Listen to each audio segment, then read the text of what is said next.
Teenage Mutant Ninja Turtles Season 2 premiere, Mutation Situation. Now, after, you know, last season, it ended, it was a pretty amazing episode. We had Splinter versus Shredder finally. Karai was revealed to be, Splinter's daughter, even though it's, fairly obvious.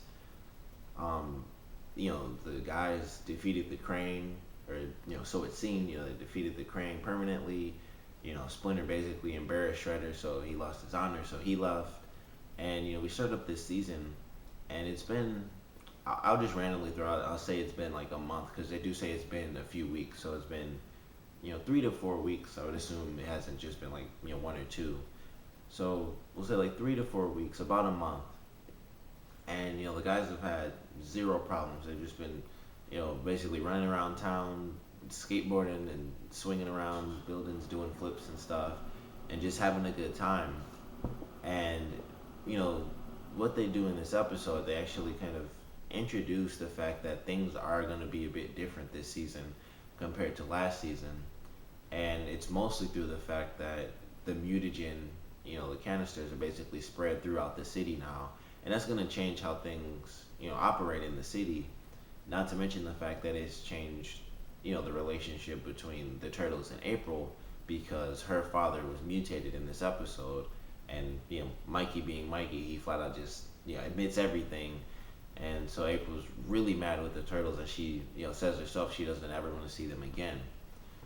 So in this episode, we see that, the Crane and Shredder still working together. We get to see Karai. She doesn't say anything. But we see Karai, we see Shredder, we see some of the Crane, and, they're working together. And, he had a shipment of mutagen coming in from the Crane for whatever reason. I'm going to, obviously assume it so he can have a new army. And, at the end of this episode, with the whole scheme failing, he does say he's going to build his army on his own. So he might go back to getting, the purple dragons and try to just get, more ninjas. But I think, with him working with the Krang, it'll be like kind of like the old Ninja Turtles where he has like robot Foot Clan ninjas. So if they do that, that'll be kind of cool because that way we get to see the guys, use their powers or use their abilities, and just in full because obviously they can't like just chop up people. But if they're fighting robots, like when they fight the Krang in the suits or when they're just the regular silver robots, they can chop them up and stuff, and like it just makes it more entertaining to have that cool, artistic style when they actually fight because they do all the like slashes and all the cool images and stuff. So hopefully that's how that turns out because it would just be cool to see the Foot Clan robot ninja like from the the old cartoon just because I kind of enjoyed that. But he's working on building the Foot Clan up again, and the Krang are trying to help him out because I'm sure they have their own agenda, and it's mostly to basically do what they were doing in season one, and basically turn everyone into mutants, and then eventually take over the planet again. They probably have some sort of fail safe, like even with Shredder, all his mutants can be taken over or destroyed or something like that. But for now, they are working together as a team, and they're sending their shipment to him. And when the turtles find this out, they go in, they attack the ship. April kind of tricks her dad into helping them out by using the little Game Boy radar, which I thought was kind of cool.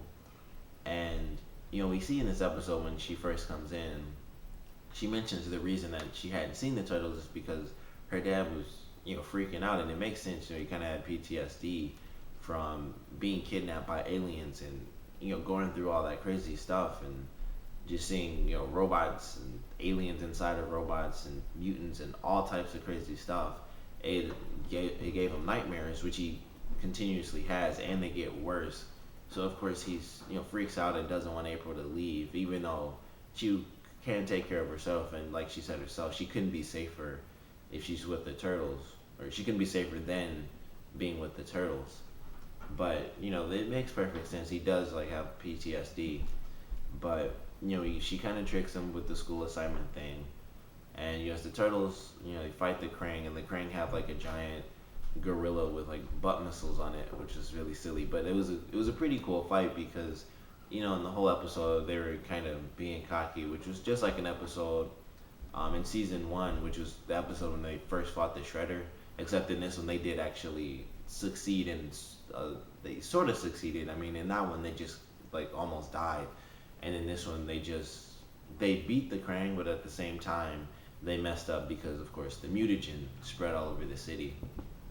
But they fight this giant like gorilla robot type thing, and how they defeated it, I thought was really cool. With Mikey and Raph, they kind of like got the Krang head and pulled it up, and the little image they had when Leo was running at it, they did like a little skull opening up. I thought that just looked pretty cool. And the whole fight I thought was interesting because for the most part, the guys were getting beat up because they had to go up against like a giant gorilla with like weird nipple saws and like butt lasers coming out. But they were able to beat it, and Donnie had to take control of the ship to basically keep them from crashing into buildings. And they had the whole thing going around, and once the door opened up and the mutagen fell out, it was a huge disaster, and that's obviously going to lead into the rest of the season. And I'm really excited to see just how that plays out. Because we could get good mutants. I mean, odds are really slim, but there could be characters who end up turning into mutants, but they still maintain who they are as people. So that would be interesting to see. And unfortunately, April's dad does get mutated in this, so he's gonna be like a bat creature for pretty much the whole season because they still haven't found a cure for people who turn into mutants.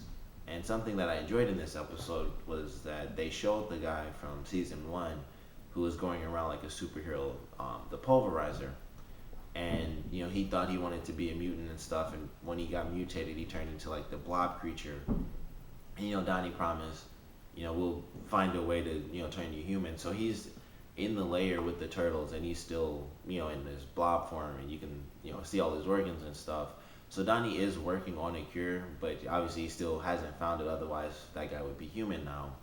So he'll still be a mutant. April's dad will still be a mutant, and anyone else who or anything else really that turns into a mutant will pretty much stay that way, for quite a bit of time because they don't have a cure, and they have to find one.